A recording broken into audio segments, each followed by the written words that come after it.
Effect तो कोई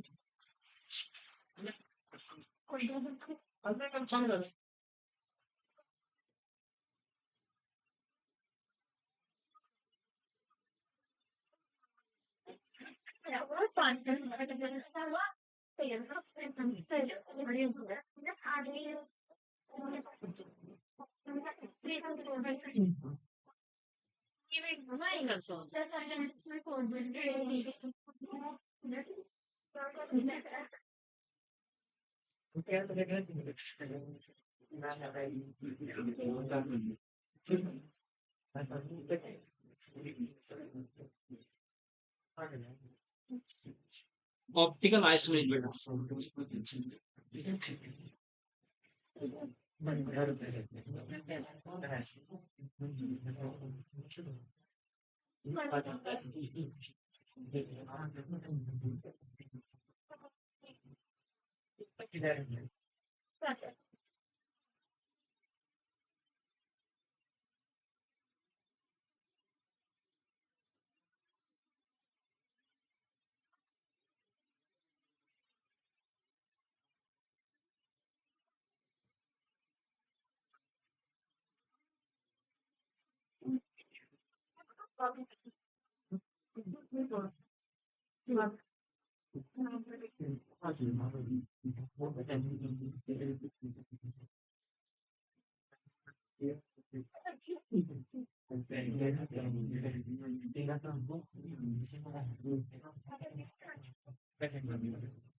tetrahedral का भी केवल एक ही एग्जांपल है बेटा, और कोई सा एग्जांपल नहीं है उससे।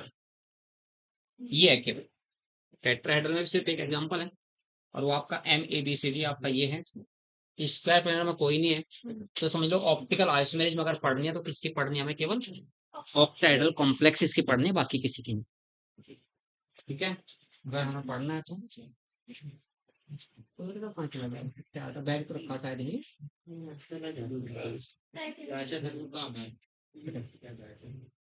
चाय पीने। अच्छा चाय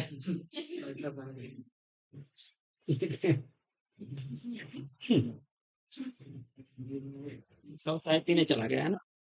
ठीक है,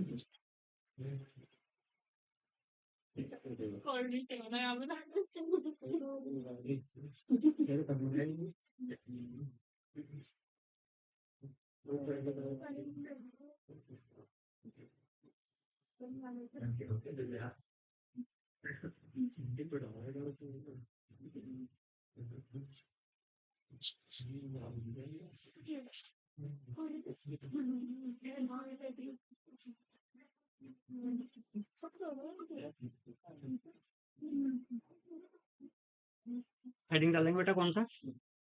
optical isomerism of octahedral complexes. क्योंकि इसका एक ही एग्जांपल है, मैंने बता दिया, अगर चारों लाइगेंड डिफरेंट होंगे तो ही आपका ऑप्टिकल टेट्राहेड्रल केवल एक ही एग्जांपल है। ठीक है, एक ही शो करेगा, बाकी कोई शो नहीं।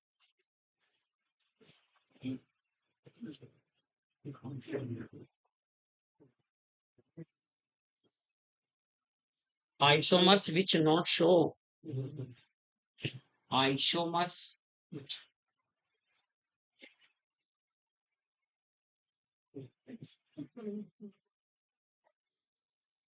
optical isomer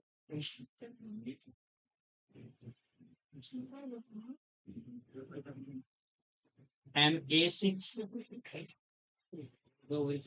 Ma5B नहीं शो करेगा, और Ma4B2 भी नहीं शो करेगा। Ma4B2 जो होगा आपका ऑप्टिकली इनएक्टिव होगा, एंड Ma3B3 ये भी ऑप्टिकली इनएक्टिव होगा। और जो ऑप्टिकली इनएक्टिव होंगे उसमें जो ऑप्टिकल आइसोमर शो नहीं करेंगे। तो ये आपके चार हैं जो ऑप्टिकल इनएक्टिव हैं, तो आइसोमर शो नहीं करेंगे।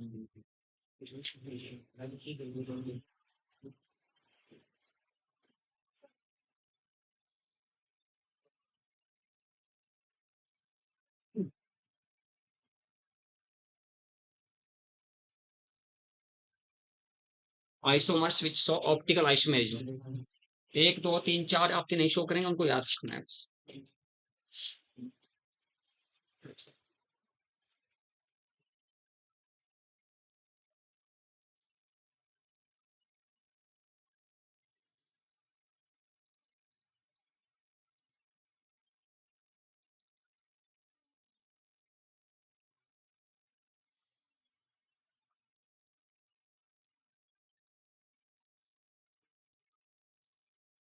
MA3 B3 MA2 B2 C2 लिखो, MA2 B2 C2 ये लिखिए।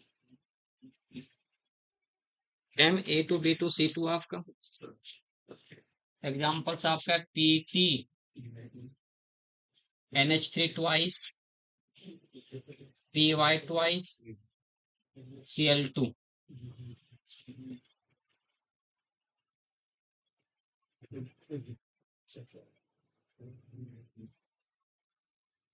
इसी से दोबारा निकाल दो बेटा।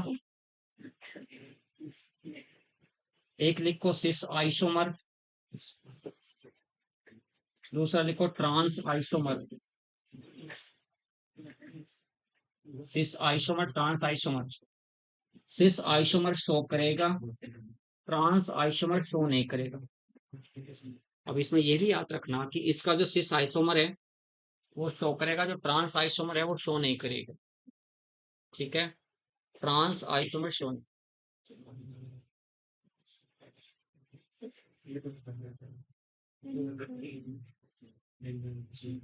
देखो मैं क्या कह रहा हूँ, यहाँ ध्यान रखेंगे, किसको फिस कहेंगे, किसको ट्रांस कहेंगे। यहाँ पर आपका M के साथ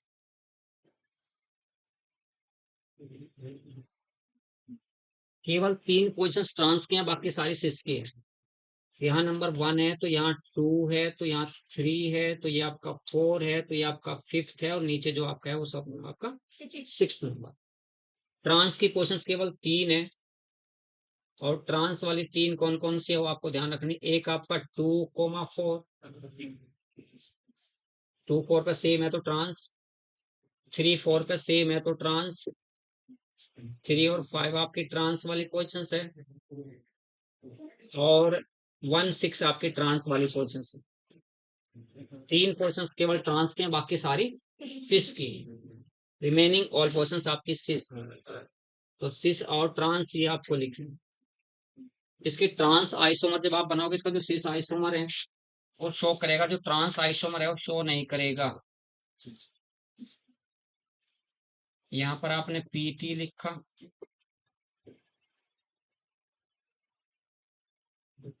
एक Cl यहाँ, तो एक Cl यहाँ, एक NH3 यहाँ, तो एक NH3 यहाँ, एक PY यहाँ, तो एक PY आपका यहाँ।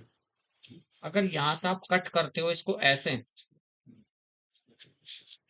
तो इधर वाला हाफ पार्ट इधर वाले हाफ पार्ट्स के इक्वल है, तो ये क्या शो कर रहा है, प्लेन ऑफ सिमेट्री। और जो compound plane of symmetry show करते हैं, plane of symmetry, centre of symmetry, axis of symmetry, अगर 3 टाइप की सिमेट्री होती है, अगर कोई कंपाउंड इन तीनों में से किसी एक को शो करता है तो ऑप्टिकली इनएक्टिव होता है, और जो ऑप्टिकली इनएक्टिव होगा वो ऑप्टिकल आइसोमेर शो नहीं करेगा। तो ये आपका प्लेन ऑफ सिमेट्री शो कर रहे हैं, और प्लेन ऑफ सिमेट्री शो करने की वजह से ये ऑप्टिकल आइसोमर नहीं होगा। बाकी उसमें किसी भी टाइप की सिमेट्री नहीं होगी सिस में, है ना। No symmetry show, it does not show any types of symmetry, it show the plane of symmetry. जो प्लेन ऑफ सिमेट्री शो करेगा, जो प्लेन ऑफ सिमेट्री शो करेगा वो आपका। अच्छा लड़की तेरे पास तो उठ के वहां चली गई है ना, तो चली गई, इसका एग्जाम है BSc का।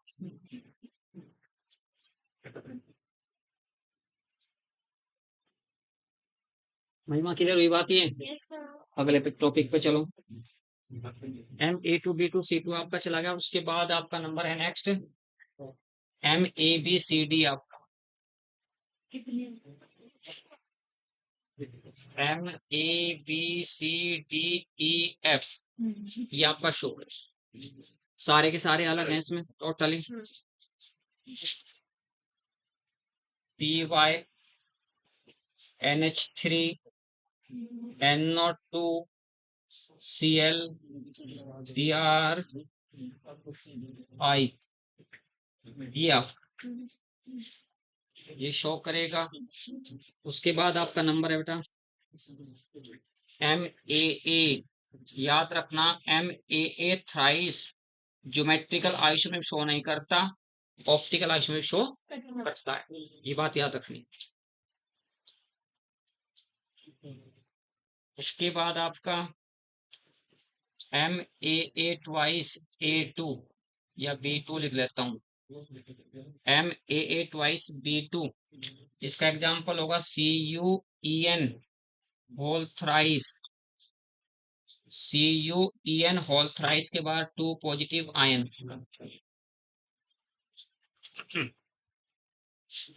इससे अगला एग्जाम्पल साफ करना,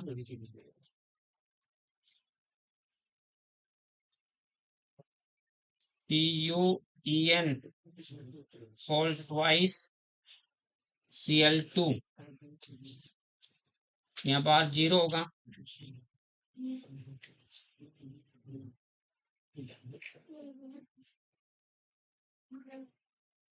सिस जो आइसोमर होगा, सिस आइसोमर शो करेगा, ट्रांस आइसोमर शो नहीं करेगा, ट्रांस आइसोमर शो नहीं करेगा।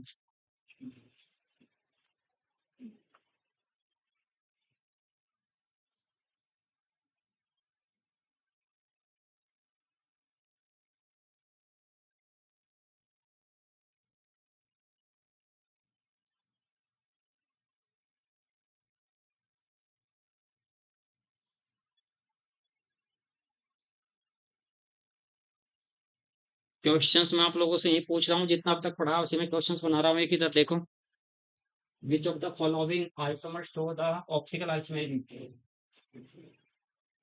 विच of the following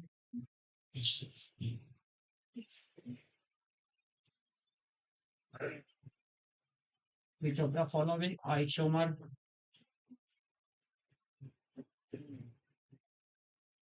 which of the following isomer show the optical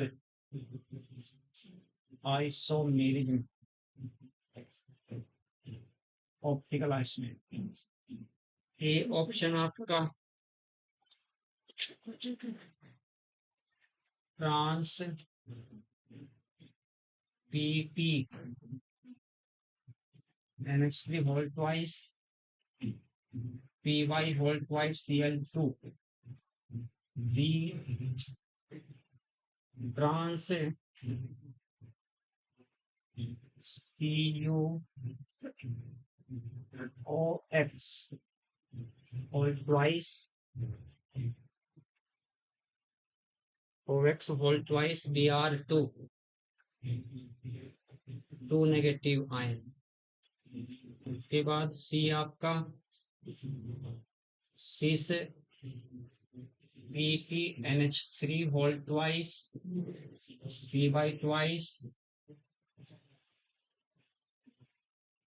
Br2,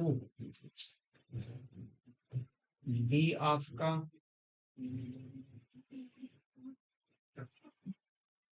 PP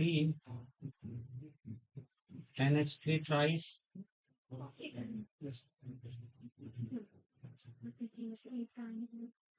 H2O thrice.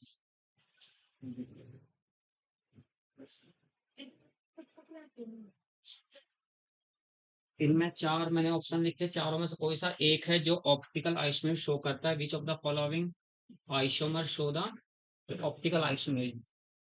4 option मैंने आपके सामने लिखे, चारों में से कोई सा एक शो करेगा। और इस बात को वहां बताना बड़ा मुश्किल काम हो जाता है इस बार, ठीक है। तो इसको सही से लिखे से तैयार करना, वहां से सारा जो मिस्टेक करके बता रहा हूँ आपको, ठीक है। पहले जो नहीं शो करेगा, यहाँ isomer which show optical isomerism, उसमें भी 2 कंडीशन ऐसे आ चुके हैं बेटा।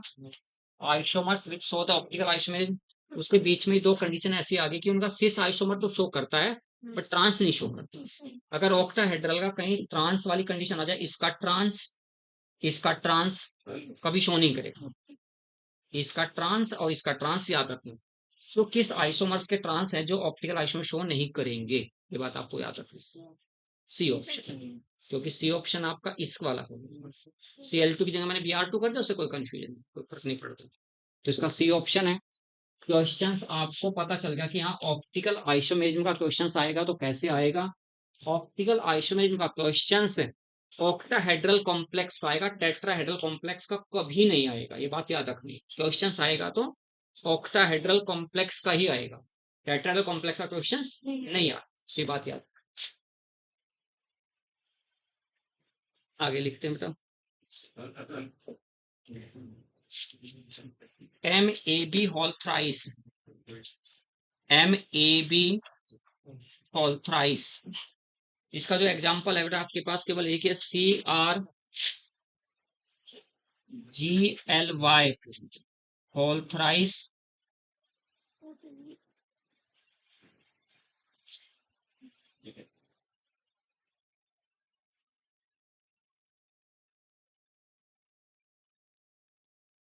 क्योंकि CR+3 में तो जीरो ही रख ले, कोई बात, माइनस का 3 है तो उधर जाकर +3 हो जाए।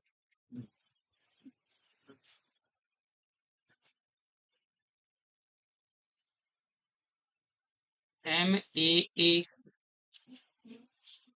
B2C2, ये बात याद रखनी, इसका एक अलग ही केस है ये AA वाला। MA3 भी शो करता है, MAA2 भी शो करता है, इसके नीचे लिखना था ये केस भी, ये तीनों एक जैसे हो गए, ये और ये एक जैसे, बस इसके अलावा आपको कोई भी कॉम्प्लेक्स नहीं शो करेगा, इतने याद रखना है, इसके बाहर क्वेश्चंस नहीं आए। कैसे इसको सेपरेट करके कैसे माइंड में सेट करेंगे वो आप लोगों का काम है, किस टाइप से आप इसको दिमाग में एडजस्ट करें।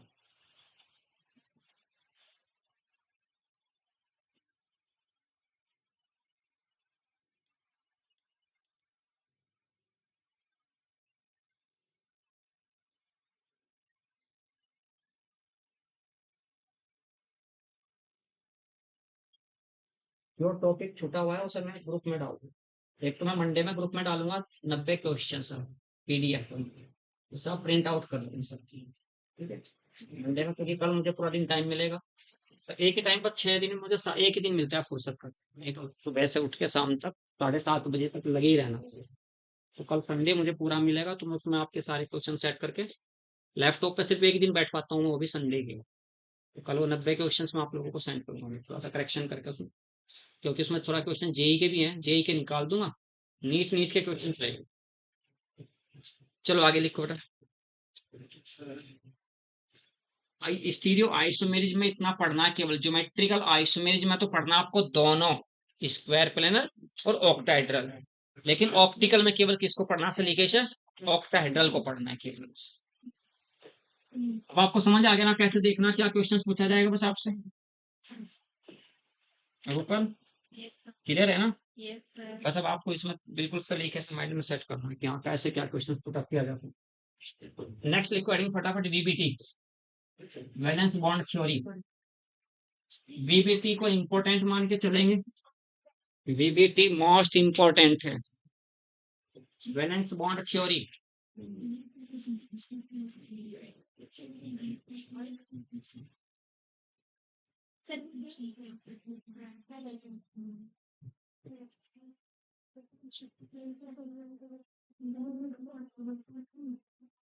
एक बार एक क्वेश्चन पूछा गया था, bond order of BF3 molecule, कौन बताएगा, बॉन्ड ऑर्डर ऑफ BF3, एक बार क्वेश्चन पूछा गया था, नीट की बात कर रहा हूं मैं, जेई की नहीं यहाँ बात कर रहा हूँ, एक बार क्वेश्चन पूछा गया था बॉन्ड ऑर्डर ऑफ बेंजीन, एक बार क्वेश्चन पूछा गया था बॉन्ड ऑर्डर ऑफ ओजोन। अब ये क्वेश्चन आने लगे, वो नहीं N2 का, O2 का, C2 का, CO का, वो बॉन्ड ऑर्डर नहीं पूछता कोई, बॉन्ड ऑर्डर आपसे पूछने लगे कि इधर से क्वेश्चन पूछने, वो नहीं कि जिससे आप निकालते हो कौन सा, बॉन्ड ऑर्डर बराबर आपके पास एक फॉर्मूला है, NB-NA, bonding number of bonding electrons, anti bonding electrons का difference divide by 2 is equal to bond order, इसका क्वेश्चन नहीं आता, क्योंकि हर कोई पढ़ रहा है, हर कोई टीचर पढ़ा रहा है ना, हर कोई पढ़ रहा है, तो अब बॉन्ड ऑर्डर इस टाइप के पूछने शुरू कर। तो बॉन्ड ऑर्डर में आपसे अगर BF3 मॉलिक्यूल का पूछूं तो क्या बताएंगे? बॉन्ड ऑर्डर में आपसे बेंजीन का पूछता हूं तो क्या बताएंगे? बॉन्ड ऑर्डर में अगर O3 का पूछता हूं तो क्या? यानी बॉन्ड ऑर्डर उन मॉलिक्यूल्स का आने लगा जिनमें अब रेजोनेंस होता है, जिनमें रेजोनेंस होता है। यहाँ पर आपके पास देखिए क्या है, BF3 को आप कैसे लिखेंगे? एक एफ आपने यहाँ लिखा, एक एफ आपने यहाँ लिखा, एक एफ आपने यहाँ लिखा, लिखते हैं। हाइब्रिडेशंस क्या होगा यहाँ बी के पास? Hybridisations on the boron sp, yes. अब sp2 हाइब्रिडेशन होने की वजह से आपको पता चला सर बोरॉन के पास एक एम्प्टी पी ऑर्बिटल है, क्योंकि नॉर्मल sp3 होता है। यहाँ सेक्सटेट ऑफ इलेक्ट्रॉन्स है, 6 इलेक्ट्रॉन्स बोरॉन के चारों तरफ है, और एक आपका खाली एम्प्टी pz ऑर्बिटल जो है वो खाली है। तो जो pz ऑर्बिटल आपका एम्प्टी है, और यहाँ पेयर ऑफ इलेक्ट्रॉन्स है, किसका? फ्लोरीन। ये फ्लोरीन का पेयर ऑफ इलेक्ट्रॉन्स किसके पास जाता रहता है? इसके खाली p ऑर्बिटल्स में, इसका आना जाना है उसकी, तो खाली p ऑर्बिटल्स पड़ रहे हैं। अब इस खाली p ऑर्बिटल्स की वजह से क्या कहता हूं मैं? p पाई बॉन्डिंग हो जाता, p पाई, क्योंकि फॉस्फोरस का p ऑर्बिटल्स और बोरॉन का एम्प्टी p ऑर्बिटल्स आपस में ओवरलैपिंग है, तो यहाँ पर एक पाई बॉन्ड। अब पाई बॉन्ड होने से आपको पता चला, ठीक है, तरह आप ये कहना चाह रहे हैं कि यहाँ पर ये पाई बॉन्ड बन गया, और इस पाई बॉन्ड को आप कह रहे हो p पाई, और पाई बॉन्ड भी ये कोऑर्डिनेट बॉन्ड की तरह बना। क्यों बना है? क्योंकि यहाँ देने वाला पूरा पेयर कौन है? फ्लोरीन है। क्या कहोगे सर, कोई जरूरी नहीं कि यही बना ये बॉन्ड, ये बॉन्ड यहां भी बन सकता है, ये बॉन्ड यहां भी बन सकता है, ठीक है, 3 जगह बन सकता है। तो आपने क्या करना, bond order is equal to किसी एक पोजीशन को सिलेक्ट कर लीजिए, तीनों रेजोनेटिंग स्ट्रक्चर्स में किसी एक पोजीशन को। मान लीजिए आप इस वाली पोजीशन को सिलेक्ट करते हैं तीनों जगह, वहां पे बॉन्ड देख लीजिए कितने, यहाँ पे नंबर ऑफ बॉन्ड कितने हैं? 2। इससे अगले वाली में उसी पोजीशन पे, उससे अगले वाली में, टोटल रेजोनेटिंग स्ट्रक्चर से डिवाइड करते हैं, sum of the bond at a particular position upon total number of resonating structure. तो कितना हो गया ये आपका? 4/3। आगे सोल्व करेंगे तो ये आपका बॉन्ड ऑर्डर हुआ किसका? ये। उसके बाद अगर कोई आपसे कहता है बेंजीन का, बेंजीन का बॉन्ड ऑर्डर, एक बार बेंजीन की स्ट्रक्चर ये है, दूसरी स्ट्रक्चर आपकी, दूसरे वाली स्ट्रक्चर ये है, किसी एक पोजीशन को सेलेक्ट किया इस पोजीशन को, तो जिस यानी पर्टिकुलर पोजीशन पर जो नंबर ऑफ बॉन्ड्स है उनका सम किया, कितना हो गया? O3 का बता सकते हैं ऐसे, O3 का भी 1.5 ही है। तो आज बॉन्ड ऑर्डर का क्वेश्चन आता है, तो इसलिए बॉन्ड ऑर्डर का क्वेश्चन आपके पास आएगा, तो वो नहीं आएगा जो NB माइनस NA वाला, अब वो नहीं आता। अब बॉन्ड ऑर्डर का क्वेश्चन वो आता है जिसमें रेजोनेंस है, रेजोनेटिंग स्ट्रक्चर जितनी भी पॉसिबल है वो बना दीजिए।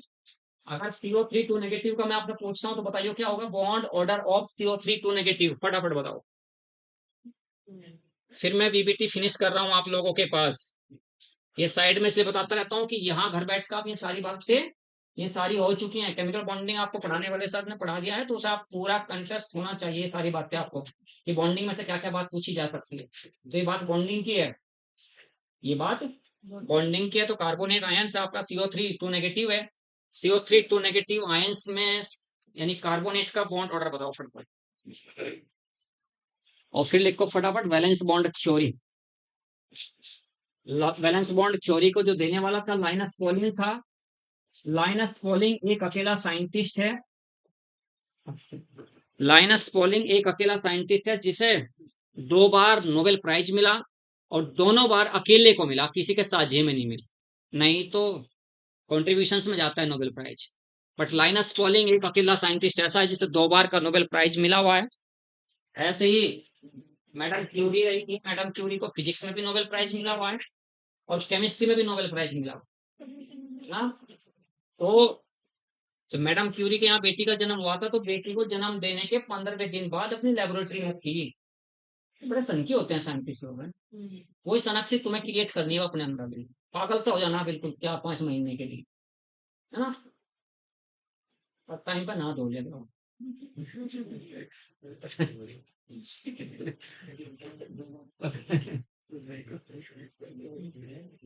बैलेंस बैलेंस बॉन्ड थ्योरी बता बता सकते हैं, कार्बोनेट का रियान बताओ फटाफट। 4 बाय सेम आएगी, है ना। पता चलेगा स्ट्रक्चर उसकी बना दी हो। फिल्म तो बढ़िया पढ़ती है। कौन सा स्कूल रहा, मैं भूल गया तेरा स्कूल कौन सा था। हाँ हाँ, जेवी जैन। और आपकी कहाँ से बेटा, पापा क्या करते हैं, कहाँ अपना ही भाई, जान जान लगा कर पढ़, ठीक है। इसी साल तो 12th किया। हाँ, फिजिक्स को थोड़ा सा प्रायोरिटी पर रखो और पूरी मेहनत।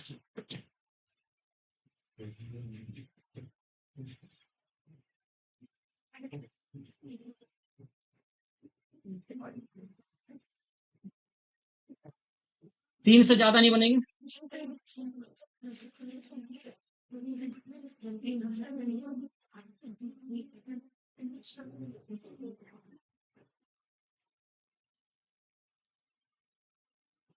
किसी एक पोर्शन को फिक्स कर लिया होगा वैसे ही। 2+1+1/3 4/3। नई बात पता चली ना, नहीं थी ना, तो इसीलिए मैं आता रहता था। एक तो पढ़ाता तो रहता ही नहीं, बीच में एडवर्टाइज चलते रहते हैं, जैसे टीवी में ऐड चलते हैं ना। ये बीच में ऐड चलते रहते हैं।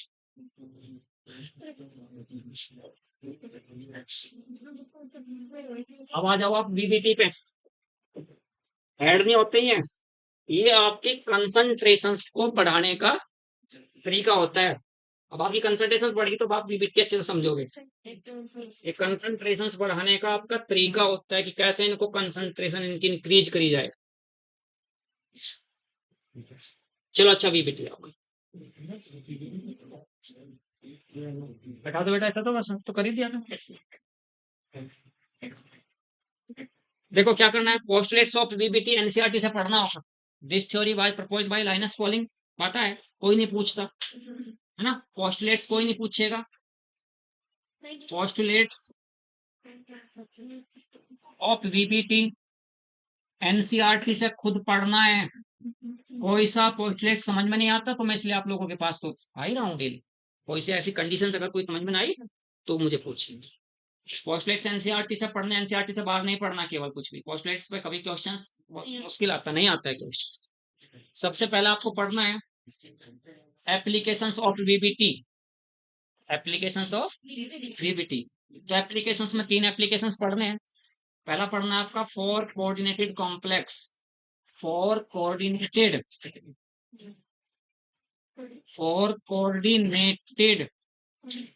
Tetrahedral tetrahedral complexes.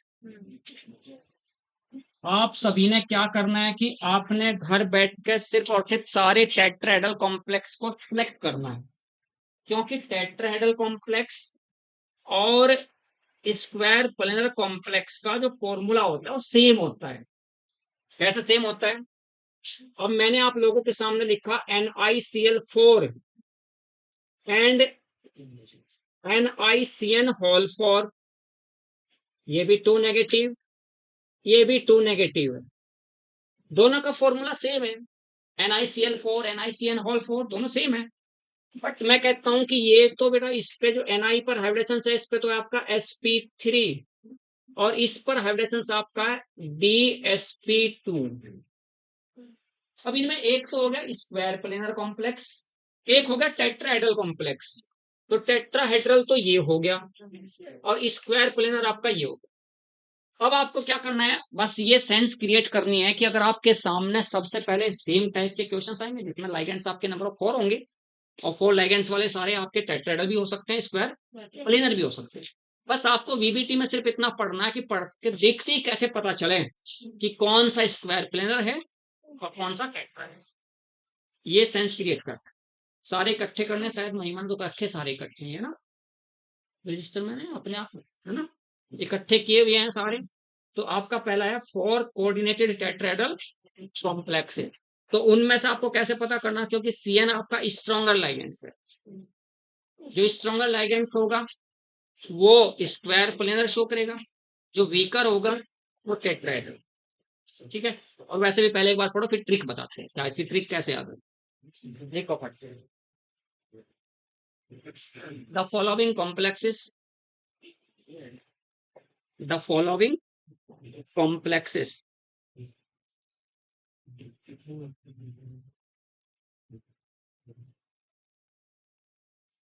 have the tetrahedral geometry, have the tetrahedral geometry. The magnetic character, the magnetic character of tetrahedral complexes, the magnetic character of tetrahedral complexes will be more than the square planar complexes. The magnetic character of tetrahedral complexes will be more than the square planar complex. Square planar complex से compare में किससे ज्यादा होगी? Tetrahedral. Examples आपको याद रखने, आपको याद रखने मनफी फ्यूजन। ये आपके सिलेबस में, ये आपके सिलेबस में 6 मेटल हैं। ये आपके सिलेबस में कितनी मेटल्स हैं? 6 मेटल हैं जो टेट्राहेड्रल कॉम्प्लेक्स फॉर्म करेगी, जो टेट्राहेड्रल कॉम्प्लेक्स फॉर्म करेगी। एक आपका हो गया Mn के 2 हो गए, Mn के 2, एक MnCl4 हो गया, एक Mn आपका MnBr4 हो गया, 2 नेगेटिव 2 नेगेटिव। Mn के 2 कॉम्प्लेक्स हैं जो टेट्राहेड्रल ज्योमेट्री शो करेगी, यानी Mn का कोई स्क्वायर प्लेनर कॉम्प्लेक्स नहीं होगा। कितनी बड़ी बात कर रहा हूं। Mn का अगर Mn के साथ 4 लाइगेंड्स अटैच हैं तो वो कभी भी स्क्वायर प्लेनर कॉम्प्लेक्स नहीं फॉर्म करेगा। अब इसके पीछे बहुत लंबी चौड़ी बातें हैं, लेकिन वहां आपको नहीं जाना, क्योंकि सबसे ज्यादा रिसर्च अगर आज हो रही है तो कोऑर्डिनेशन केमिस्ट्री में हो रही है। सबसे ज्यादा कोऑर्डिनेशन कंपाउंड्स पर हो रही है, कॉम्प्लेक्स कंपाउंड पर सबसे ज्यादा रिसर्च हो रही है। क्योंकि कॉम्प्लेक्स कंपाउंड जैसा आपका हीमोग्लोबिन है, चाहे आपका क्लोरोफिल है, कोई भी कॉम्प्लेक्स इस टाइप के जो कंपाउंड सारे कॉम्प्लेक्स कंपाउंड में आते हैं। तो सबसे ज्यादा डिस्कवरी आज की डेट में, क्योंकि मेरी तो ऑर्गेनिक में है, और तभी मैं ज्यादा ऑर्गेनिक में, तो अगर आप कोई मुझे नींद में भी क्वेश्चन पूछता है तो, क्योंकि जब ऑर्गेनिक में आदमी रिसर्च तक चला जाता है ना, तो फिर बड़ी बात नहीं कहनी चाहिए, लेकिन मैं नहीं मानता कि हाँ मेरे पैरेलल कोई यहाँ अपने आप को मानता, लेकिन ऐसा बोलना ना चाहिए, क्योंकि ये फिर क्या हो जाता है, प्राउड हो जाता है। ऐसा बोलना ना चाहिए, है ना ये। लेकिन मैं मानता हूँ कि हाँ पागल बनाते हैं लोगों का, बच्चों। अगर इतनी एनर्जी जितनी अब मैं आप लोगों के साथ लगा रहा हूँ, क्योंकि मैं हमेशा जब भी पढ़ाया मैंने, कोरोना के बाद तो खैर खत्म सा हो गया, नहीं तो पहले जब भी पढ़ाया 11th 12th में बच्चे का सिलेबस 11th में ही किया, 12th का भी, 12th का सिलेबस 11th में किया। मेरी बेटी अभी 11th में है, लेकिन वो 12th प्लस 11th का मैथ्स कर चुकी है। 11th का और 12th का दोनों मैथ्स कर चुकी है। जब वो 9th में थी तब मैंने उसको 11th की केमिस्ट्री कराई थी, जब वो 10th में आई थी तब 12th की कराई थी। तो 494 नंबर थे उसके बाद, अगर अखबार में देखा भी होगा आपको, 500 में से तो 6 नंबर कटे थे, वो भी उसके कहीं एसएसटी वगैरह में ही कटे उसके। नहीं तो मैंने कहा था केवल साइंस और मैथ्स में 100 में 100 आनी चाहिए, तो साइंस मैथ्स में उसके 100 आउट 100 ही है दोनों में, उनका बाकी चाहे तेरा कुछ भी कितने भी आवे उसका कोई वो नहीं। तो फिजिक्स में है थोड़ा सा यहाँ पे सहारनपुर के अंदर गफला, थोड़ा फिजिक्स लफड़ा है फिजिक्स में, तो यहाँ थोड़ा नहीं बहुत बड़ा लफड़ा है। क्योंकि टीचर आओगा बोर्ड भरेगा और कह देगा फोटो खींच लो, और फोटो तो फोटो में बस वो मोबाइल में रहते हैं फोटो, बच्चा घर जाकर उतारता है। थोड़ा सा फिजिक्स में लफड़ा है। Mn का दो आपके Fe के आप Fe के आपके पास होने चाहिए, 3 Fe के आपके पास जो हैं वो 2 Fe के हैं बेटा। एक FeCl4 है, FeCl4 2 नेगेटिव है बेटा। एक आपका FeCl4 है 1 नेगेटिव है। Fe के भी दो कॉम्प्लेक्स, यहाँ Fe+2 ऑक्सीडेशन स्टेट में, यहाँ +3 ऑक्सीडेशन स्टेट। ऊपर वाले में ऑक्सीडेशन स्टेट आयरन की +2 है, यहाँ पर +3। ठीक है, दोनों का अलग है। उसके बाद नंबर आता है बेटा, कोबाल्ट का केवल एक ही है, कोबाल्ट का केवल एक ही है। निकिल के 4 है, कोबाल्ट का एक है। कोबाल्ट का COCl4 है केवल 2 नेगेटिव। निकिल के 4 हैं, सबसे ज्यादा किसके हैं बेटा? निकिल के हैं 4। NiCO4। एक नोट्स आपको दिया जाएगा पूरा 5 पेज का मेटेलिक कार्बोनाइल कंपाउंड, और जो 5 पेज का आपको नोट्स मिलेगा मेटेलिक कार्बोनाइल कंपाउंड्स का, उसमें से एक क्वेश्चन ऊपर लिख दियो, क्योंकि आजकल ना मेटेलिक कार्बोनाइल पर बहुत ज्यादा क्वेश्चन, अगर आप देखेंगे 10 ईयर्स उठा के तो कार्बोनाइल का क्वेश्चन आ रहा है आजकल। उसमें पाई बॉन्डिंग, सिग्मा बॉन्डिंग, इस टाइप से तो पूछते रहते हैं, तो वहां जरूर आएगा आपको। उसके बाद NiCl4 2 नेगेटिव आपका, और फिर आपका NiH2O4। मुझे भी अगर किसी कंपटीशन में बैठना होगा तो मैं भी इनको अपने ब्रेन में बिठा के सिस्टमेटिकली तब जाऊंगा बेटा, वैसे नहीं। तो यही काम आपने करना है कि निकिल के 4 हैं तो कौन कौन से हैं। एक निकिल का कार्बोनाइल के साथ, एक निकिल का क्लोराइड के साथ, एक निकिल का H2O के साथ। लेकिन वहां कंफ्यूज मत होना, निकिल के साथ अगर ब्रोमाइड भी आ गया तो यही रखना है। अगर निकिल NiBr4 2 नेगेटिव आ गया तो उसको यही रखना, कभी इधर उधर नहीं ले जाना कभी आप। एक निकिल का चलना है NH3 के साथ, बस ये बात आपको याद।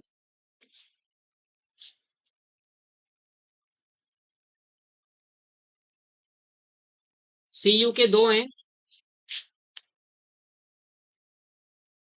CuCN। यहाँ पर एक गड़बड़ है, इसमें मैं देखूंगा, इसमें बताऊंगा मैं आप लोगों को, ठीक है। लेकिन यहाँ रखना, क्योंकि जितनी जो फॉरेनर राइटर की जो बुक है वो सब यही लिखते हैं, और हमारे इंडियन पता नहीं क्या करते रहते हैं, जेडी ली वगैरह, तो इधर ही करते हैं। जो मैं कर रहा हूँ, मैं जेडी ली में से बता रहा हूँ। जो बाकी यहाँ पे जो इंडियन बुक है उनमें में से CuCN4 को इधर ले जाते हैं स्क्वायर पिलर में। इसका कंफ्यूजन भी दूर करेंगे कि ऐसा क्यों करते हैं, क्या है इसमें कंफ्यूजन।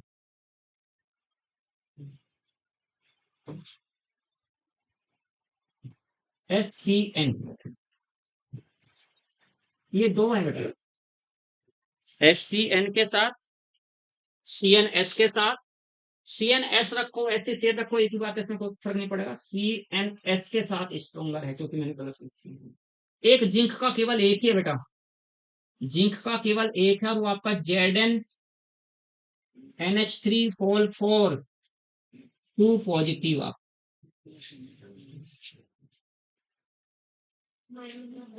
सिर्फ इन सभी कॉम्प्लेक्स में, इन सभी टेट्राहेड्रल कॉम्प्लेक्स में 2 कॉम्प्लेक्स डायमैग्नेटिक हैं, बाकी सारे पैरामैग्नेटिक हैं। वो डायमैग्नेटिक कौन सा है? एक तो आपका यहाँ Ni जीरो ऑक्सीडेशन स्टेट में है, तो यहाँ पर जो Ni का जो 3D है वो 3D10 है, कोई अनपेयर्ड इलेक्ट्रॉन नहीं है। और यहाँ Zn के साथ भी 3D10 ही है, यहाँ भी कोई अनपेयर्ड इलेक्ट्रॉन नहीं है। कितनी, यही बात आपको ध्यान रखनी होती है कि हाँ सर किस बात में क्या कह रहे हैं, कि सारे जितने मैंने टेट्राहेड्रल कॉम्प्लेक्स के एग्जांपल लिखवाए, इनमें सिर्फ 2 डायमैग्नेटिक हैं, निकेल टेट्रा कार्बोनाइल एंड आपका टेट्रामाइन जिंक। और जिंक कहेंगे, अगर नेगेटिव होता बाहर चाह तो फिर जिंकेट कहते, फिर बाहर अगर नेगेटिव होता तो जिंकेट। अब यहाँ पे इसको जिंक कह रहे, टेट्रामाइन जिंक आयन, टेट्रामाइन जिंक सेकंड के ब्रैकेट में सेकंड आयन। सिर्फ 2, NiCO4 और ये आपका ZnNH3 दो क्या है? डायमैग्नेटिक। बाकी सारे क्या हैं? पैरामैग्नेटिक। और जो मैग्नीज का जो कॉम्प्लेक्स है, जैसे जैसे आप उधर से इधर को आ रहे हो, अनपेयर्ड इलेक्ट्रॉन की संख्या कम होती जा रही है। Mn से जिंक की ओर चलने पर अनपेयर्ड इलेक्ट्रॉन्स की संख्या कम होती जा रही है। देखो मैं एक को समझा रहा हूं, बाकी आपको अपने आप घर बैठ के ऐसे समझना जो मैं समझाना। आपको पता चला कि MnCl4 में Mn पर हाइब्रेशन, को डाउट ही नहीं है, टेट्राहेड्रल पढ़ रहे तो sp3 होगा। जब टेट्राहेड्रल कॉम्प्लेक्स पढ़ रहे तो वाइब्रेशन आपका sp3 होगा। तो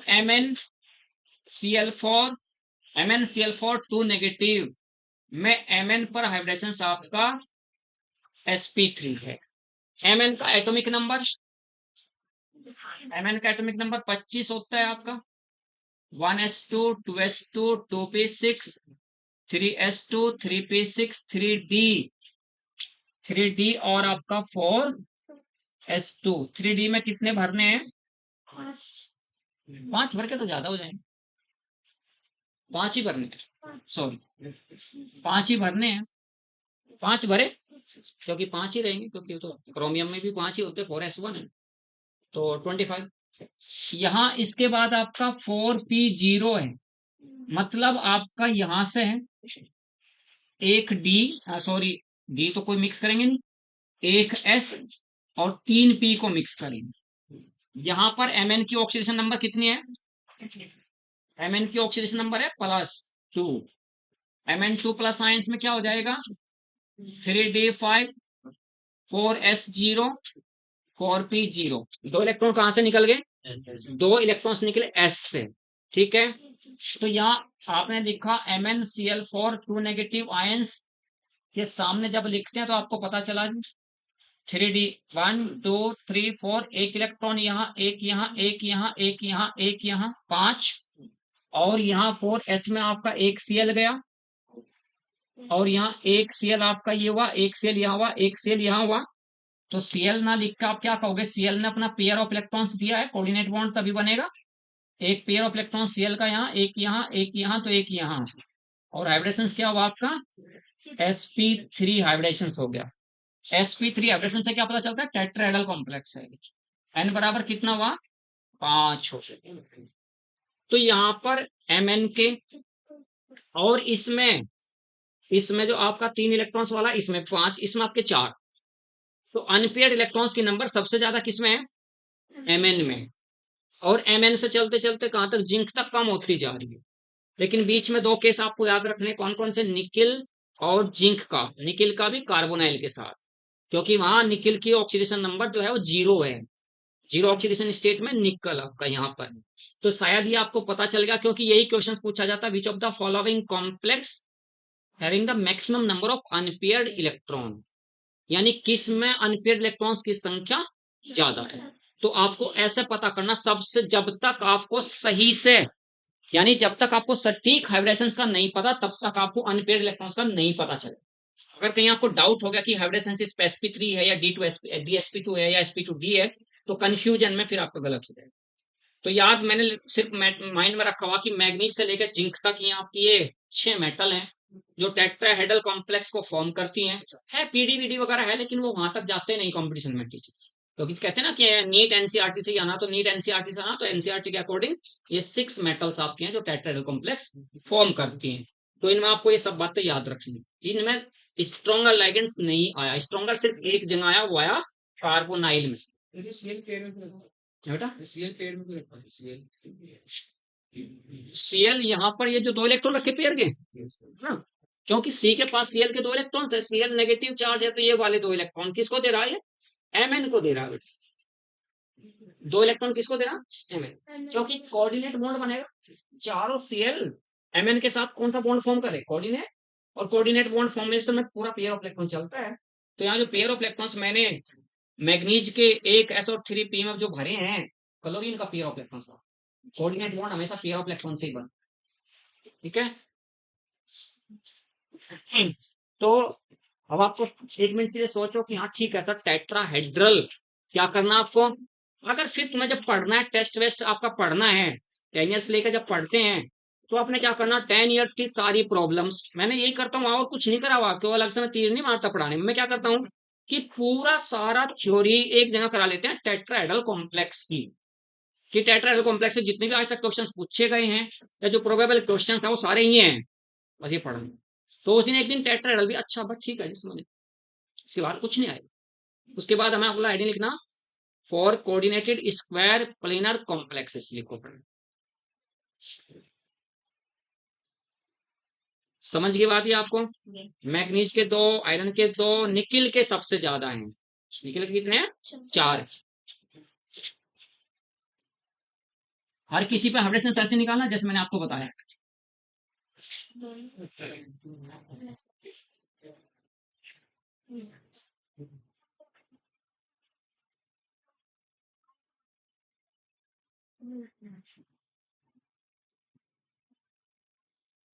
देखो बेटा, for coordinated square planar complexes.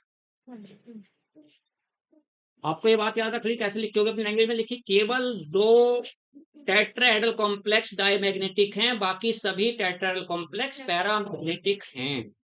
जो मैग्नेटिक का अगर कोई क्वेश्चंस बनता है तो बना लेंगे, ठीक है भाई? आगे चलो, for coordinated square planar complexes, इसमें कौन सा लिखना है? DSP2 square planar complexes. कौन से? जो DSP2 एवरेशन शो करेंगे। DSP2 square planar complexes. पहला हेडिंग आपका कौन सा होगा? DSP2 वाला। दूसरा हेडिंग कौन सा होगा? SP2D वाला। DSP2 के एग्जाम्पल्स लिखो आप फटाफट। सिर्फ 2 मेटल हैं, 3 मेटल केवल जो शो करती हैं। एक हुआ आपका NiCN हॉल फॉर 2 नेगेटिव। दूसरा जो आपका हुआ NiDMG di methyl glyoxime, DMG di methyl glyoxime 0। इसके बाद फिर आपका CuNH3। यहां पर कंफ्यूजन है, क्योंकि इंडियन जो एनसीईआरटी में आपके लिखते हैं तो CuNH3 को किस में लिखते हैं? वो DSP2 में। और अभी मैंने CuNH3 कहां लिखवाया? SP3 लिखवा ना, CuNH3। तो इस पे दोनों स्टार बनाएंगे। इसको मैं आज ही कॉलेज में बैठ कर अभी मैं इसको डिस्कस करूंगा, सोचूंगा इसके बारे में, देखते हैं फिर क्या क्यों ऐसा क्यों कर। इसको हाईलाइट कर देंगे अलग से। एनसीईआरटी में ये DSP2 में रखा हुआ है, लेकिन जो जेडीली है उसने इसको टेट्राहेड्रल में रखा है। तो इस पे कंफ्यूजन एनसीईआरटी क्या कर रही है, इसको हमें कंफर्म करना। लेकिन अभी के लिए आप छोड़ दो, क्योंकि जो लड़के वो करते हैं ना, चैलेंज करते हैं क्वेश्चन, फिर सबको उसके मार्क्स मिलते हैं, वो ऐसे ही क्वेश्चन होते हैं, चैलेंजिंग क्वेश्चन। क्योंकि एक तो इसको मान के चलेगा टेट्राहेड्रल, और दूसरा मान के चलेगा ऐसा स्क्वायर प्लेनर। तो वो दोनों अपने दिखाएंगे बुक, देखो जी ये तो इस बुक में तो ये टेट्राहेड्रल है, फिर दूसरा दिखाएगा देखो जी हाँ तो ये स्क्वायर प्लेनर है। तो फिर वो क्या हो जाता है? डिस्प्यूटेड क्वेश्चन हो जाता है, उसके सबको मार्क्स मिलते हैं फिर। तो ये वो क्वेश्चंस होते हैं जो डिस्प्यूटेड क्वेश्चंस होते हैं, जो मैं बता रहा हूँ कि डिस्प्यूटेड क्वेश्चंस है आप। उसके बाद फिर आपका एक है पीडी, केवल पीडी एक है, PDCl4। पैलेडियम का एक अलग से केस याद रखना, PDCl4। DSP2 वाला कभी भी पैरामैग्नेटिक नहीं, सॉरी डायमैग्नेटिक नहीं होगा। देखो मैं कितनी बड़ी बात बोल रहा हूँ। DSP2 हाइब्रेशंस वाला स्क्वायर प्लेनर कॉम्प्लेक्स की नेचर पैरामैग्नेटिक नहीं होगी। सब में n बराबर क्या है? 0 आगे, ठीक है? तो केवल कितनी सी बात याद रखी? निकल के 2, कॉपर का 1, और एक अलग से सेपरेटली किसका हो गया? पैलेडियम का हो गया। अब क्या लिखना है? हेडिंग अपना आप चेंज करो, दूसरा मैं तो यही लिख देता हूँ, SP2D square planar complexes. SP2D square planar complexes.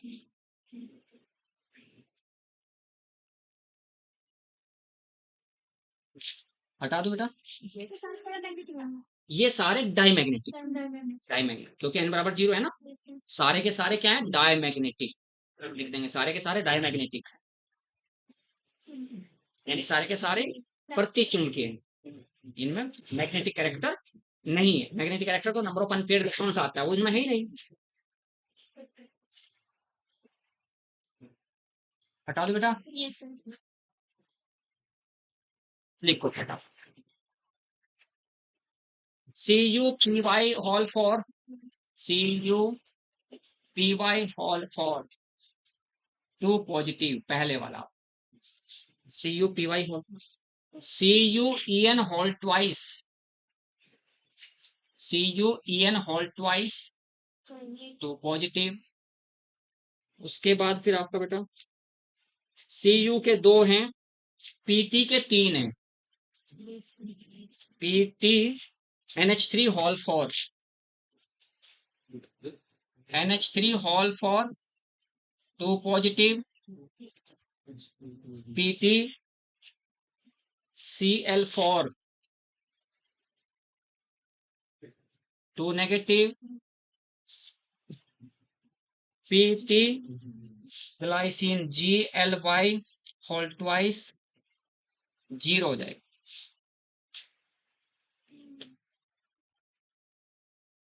Pt का एक और लिख लेंगे, Pt PPH3, इसे क्या कहोगे आप गूगल? PPH3 ट्राइफिनाइल फॉस्फीन, क्या हो जाएगा? Triphenyl phosphine, triphenyl phosphine. सभी में n बराबर 1 है।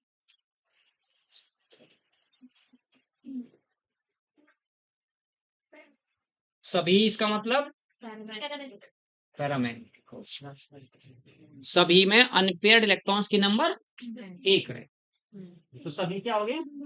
पैरामैग्नेटिक। क्योंकि अगर वीबीटी का क्वेश्चन आएगा तो यही आएगा, कौन सा पैरामैग्नेटिक है और कौन सा डायमैग्नेटिक, यही क्वेश्चन आएगा अगर आएगा।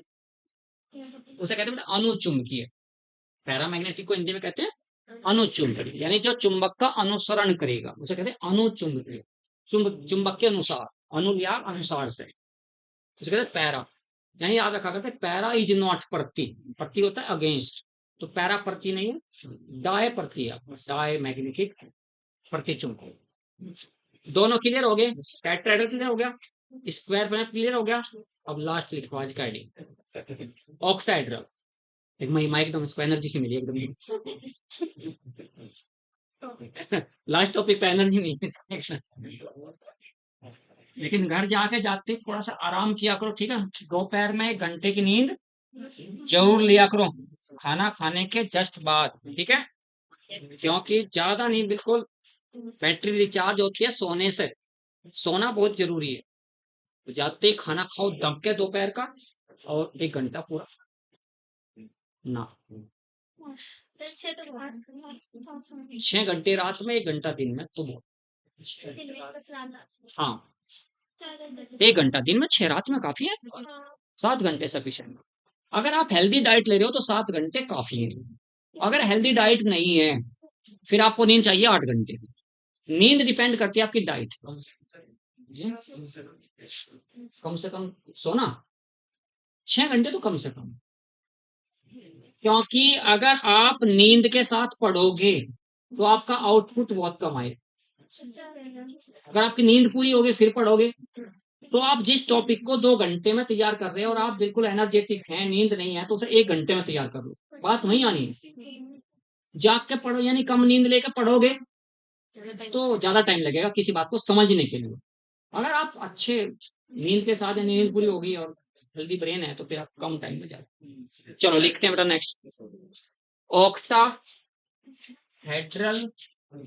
कॉम्प्लेक्सेस। आज आपको एक काम करना है, अच्छा घर जाके एक काम करना है, ऑक्टाहेड्रल कॉम्प्लेक्सेस में सारे कॉम्प्लेक्सेस आपको सिलेक्ट कर लेने हैं, सारे कॉम्प्लेक्सेस, सारे कॉम्प्लेक्सेस का मतलब जिनके पास 6 लिगेंड्स जुड़े हुए हैं। और फिर मैं आपको ट्रिक बताऊंगा वीबीटी की, क्योंकि अभी आपने पढ़ा है, फिर इसको कैसे याद रखते हैं, कैसे देखते याद करते हैं, कैसे। स्क्वायर प्लेनर और टेट्राहेड्रल में तो आपका डिस्टिंग्विश हो चुका बड़े अच्छे से, उसमें तो आपको याद रखने की कोई जरूरत नहीं है, अलग मैंने करके बता दिया कि कौन सा आपका स्क्वायर प्लेनर होगा और कौन सा आपका टेट्राहेड्रल होगा। वहां पे आपका कंफ्यूजन नहीं होना, वहां तो 1-2 बार सिर्फ आपको रीड करना है, क्योंकि फर्स्ट टाइम सब कुछ याद नहीं होता, सेकंड टाइम फिर थर्ड टाइम देखना होता है, जब बस थर्ड टाइम में बिल्कुल अच्छे से कंटेक्ट हो जाता है। ऐसा कुछ नहीं कि एक बार देखा कि याद हो गया, ऐसा नहीं हुआ करता। एक बार तो किसी पहले रास्ते पे भी जाओ तो उसे भी भूल जाते हैं कि किस रास्ते से आए थे, पता ही नहीं। ठीक है, तो सारे ऑक्टेड्रल कॉम्प्लेक्सेस आपको छांट लेने हैं। ठीक है, और मैं आज ही आप लोगों को भेज दूंगा आपके ग्रुप में छांट के, फिर मैं बताऊंगा, दोनों लैंग्वेज में भेजूंगा लिख के, हिंदी में भी इंग्लिश में भी, कि किस पर आपका डीएसपी D2sp3 हाइब्रिडेशन होगा, D2sp3 हाइब्रिडेशन किस पर होगा, और sp3D2 किस पर होगा, ये आपको, इसे हमेशा लो स्पिन कॉम्प्लेक्स कहते हैं, लो स्पिन कॉम्प्लेक्स कहेंगे, इसको हाई स्पिन कॉम्प्लेक्स कहेंगे। ये बात याद रखनी है, हाई स्पिन कॉम्प्लेक्स कौन सा होगा, लो स्पिन कॉम्प्लेक्स कौन सा होगा। और आप लोगों ने क्या करना भाई, यहाँ आज बैठकर सारे के सारे जितने भी 6 लाइगेंड्स वाले जो ऑक्टेड्रल कॉम्प्लेक्सेस है उनको सबको एक जगह इकट्ठा कर लेना है, सबको एक जगह इकट्ठा करना है। इकट्ठा करने के बाद फिर मैं आपको बताऊंगा कि कौन सा आपका हाइब्रिडेशन शो करेगा D2sp3 और कौन सा शो करेगा sp3D2। अगर मैं यही एग्जांपल लिखता हूं, देखिए FeNH3 होल 6 के बाहर 2 पॉजिटिव लिखा मैंने, और इसके जस्ट नीचे लिखा FeNH3 होल 6 के बाहर लिख दिया मैंने 3 पॉजिटिव। तो मैं क्या कहूंगा, अगर मेटल लोअर ऑक्सीडेशन स्टेट में है तो अंदर वाले डी का वो कुछ नहीं बिगाड़ सकती, वो कमजोर है, अंदर वाले डी पर अटैक नहीं कर पाएगी। मेटल अगर लोअर ऑक्सीडेशन स्टेट में है तो उस पर हाइब्रिडेशन sp3D2 होगा। अगर मेटल हायर ऑक्सीडेशन स्टेट में है तो उस पर हाइब्रिडेशन D2sp3 होगा। तो 4-5 बातें हैं जो लिखवाएंगे अलग अलग, कि आपको कैसे आइडेंटिफाई करना किस पर sp3 हाइब्रिडेशन sp3D2 होगा और किस पर D2sp3 होगा। अभी हाँ, मैंने कहा कि यहाँ मेटल इसकी Fe की जो ऑक्सीडेशन नंबर है +2 है, कम है, लोअर ऑक्सीडेशन स्टेट में, तो हाइब्रिडेशन होगा ये वाला, इसको कमजोर हाइब्रिडेशन माना जाता है। बाहर वाले डी, जहां रास्ता मिला वो वहीं जाके बैठ के दरबार बाहर गेट पे किसी के, और जो यानी गुंडे लोग होते हैं वो फोर्सफुल अंदर जाएंगे। तो यहाँ पर जब मेटल ये होगी ना, तो magnitude of positive charge increase हो गया, और magnitude of positive charge increase हो गया तो NH3 के और Fe के बीच में अट्रैक्शन फोर्स बढ़ गया, अट्रैक्शन फोर्स बढ़ गया तो अंदर वाले डी तक अटैक करेंगे कौन, NH3। और यहाँ अट्रैक्शन फोर्स नहीं बढ़ा क्योंकि मैग्नीट्यूड ऑफ पॉजिटिव चार्ज कम है। जैसे जैसे इस पर पॉजिटिव चार्ज और इस पेयर ऑफ इलेक्ट्रॉन्स के बीच में ही तो होगा आपस में अट्रैक्शन फोर्स जो लगेगा, वो इलेक्ट्रोस्टैटिक अट्रैक्शन फोर्स जो लगता है वो Fe, ये पॉजिटिव चार्ज होगा, इस पर पेयर ऑफ इलेक्ट्रॉन्स होगा। लेकिन यहाँ अट्रैक्शन फोर्स कम होगा, यहाँ अट्रैक्शन फोर्स ज्यादा। अट्रैक्शन फोर्स बढ़ने पर इनर इनर डी ऑर्बिटल, इसे क्या कहते हैं, inner D orbital octahedral complex, इसे क्या कहते हैं, inner D orbital octahedral complex, इसे क्या कहते हैं, आउटर डी, बाहर वाला D, outer D orbital octahedral complex. एक को कहते हैं आउटर डी ऑर्बिटल, एक को कहते हैं inner D orbital. Inner D orbital के दो ही केस हैं, या तो मेटल के साथ स्ट्रॉन्गर लाइजेंड्स अटैच हो, एक बात, दूसरी बात या मेटल हायर ऑक्सीडेशन स्टेट में हो, दूसरी बात। दो कंडीशंस है जो फेवर करेंगे D2sp3 हाइब्रिडेशन का। बाकी कंडीशंस दो हैं कि lower oxidation state and weaker ligand, किसको फेवर करेंगे, sp3D2 को। अब आपको सिक्वेंसली याद रखते हैं, जैसे ये सारे ग्रुप याद रखा करते हैं ना, कैसे कि लीना की रब से फरियाद, ऐसे रखा था ना याद, है ना, इस टाइप से रखा था ना। अगर ऐसे ही सब आपको रखते हैं, ऐसे ही उससे टेपो, से टेप, इस टाइप से, तो ऐसे लाइजेंड्स का एक ऑर्डर, इंक्रीजिंग ऑर्डर, इसी टाइप से याद। ठीक है, तो आज इतना आप लोगों को इतना छांटना, फिर मेरे पास अभी है थोड़ा सा पढ़ेंगे, आप इकट्ठे करेंगे तो उनको सेपरेट फिर मैं कराऊंगा कि कैसे सेपरेट करोगे, किस पे किसको इसमें रखेंगे, हम पूरे एक जगह इकट्ठे कर लेंगे, अलग अलग कर देंगे, D2sp3 वाले और sp3D2 वाले, उन्हें अलग अलग सेपरेट करेंगे, तब बताएंगे आपसे कैसे कैसे है। ठीक है बेटा, चलो आज मैंने दोनों क्लास मैंने ही कर दी तुम्हारी, है ना, क्योंकि इनके पास है नहीं, मंडे नहीं, लास्ट के 3, और इनसे ये बात कह के जाएगा, जब केमिस्ट्री सर की क्लास हो तो ग्रुप में डाल दिया करो, है ना, एक दिन पहले ग्रुप में डाल दिया करो, ताकि बच्चे ना फिर अलर्ट होकर आएंगे बिल्कुल एकदम से, जिसको पसंद है और थोड़ा सा फिर उन्हें ये कहो कि सर हमें पहले पता चल जाना चाहिए कि क्लास कल केमिस्ट्री की है, तो आज हम कम से कम सर को परेशान करने के लिए कुछ लेकर तो चले पढ़ कर, ताकि उन्हें पूछे कुछ बातें हमें ना। ठीक है बेटा, चलो कल मिलते हैं।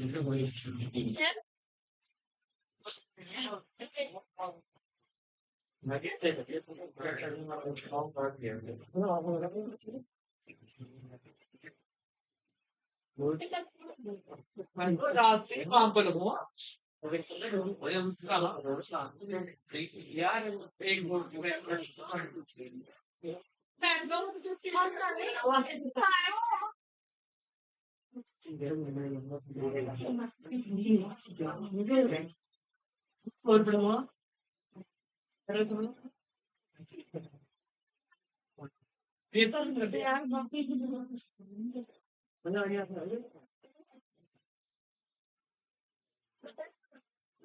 हमारे साइड निकल